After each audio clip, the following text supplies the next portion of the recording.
for about 4 months. Just to give you an idea where South Korea is, it's bordering North Korea. It's a lot in the news, but it's also to the west of Japan and to the east of China and to the south-ish of Russia. So first, whenever I got there, obviously the language, I was like, wow, Korean, it's a different language. But everyone there knows English basically. It's taught in school. It's taught on the Korean SAT, but I'm sure if you guys have ever looked at any of the questions, they're quite, I don't know, you don't use the vocabulary. Anyway, the language, it's different.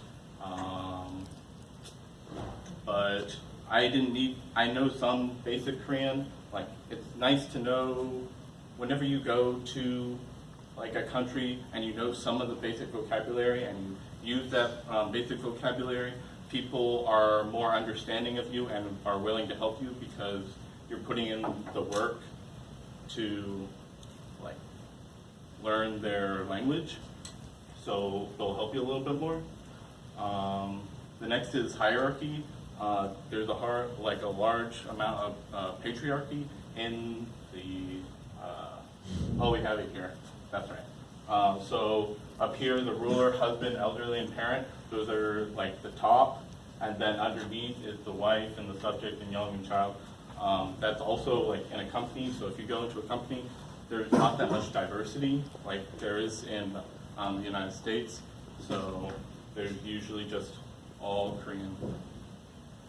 Anyway, and then of course friends. The transportation, here's just in Seoul, which is the capital, there's a total of 291 stops over 280 kilometers, which is I'm just gonna keep that 280 kilometers. But it's actually one of the best in the world. I actually went there to kind of study more about it, and which is kind of different because here, as Tuba said earlier, there's not that much transportation other than your cars. You might be able to go to there's one metro in Austin, but it's not as extravagant as this. Next is the Seoul's population. So whenever you get there, you might be overwhelmed by how many people there actually are. So in just Seoul alone, there's about 10 million people, but the surrounding cities go about to 25 million people. So very large commuter city, but it about holds almost half of the nation's population.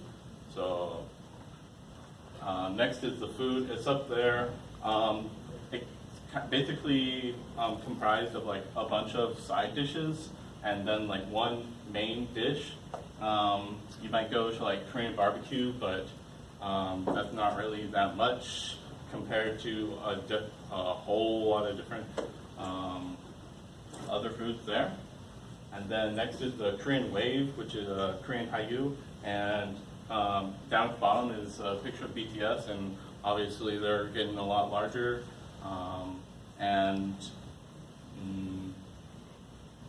There's a kind of sad fact about Korean and K-pop artists is that they have worked a lot harder than I think a lot of American artists. They actually have to have they have to go through some plastic surgery, and then they have to specialize in either rap, dancing, or a singer, and they have to go through so many different trainings. And here, surely there's a lot of training, but not as much, and not under such strange, dense, kind of different.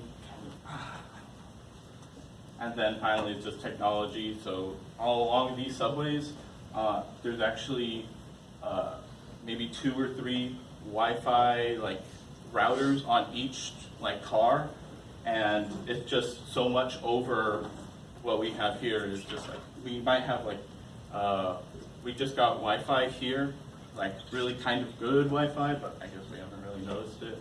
But just like around campus, but there it's like all across the entire city and in each car and each bus. And by car, I mean like train car.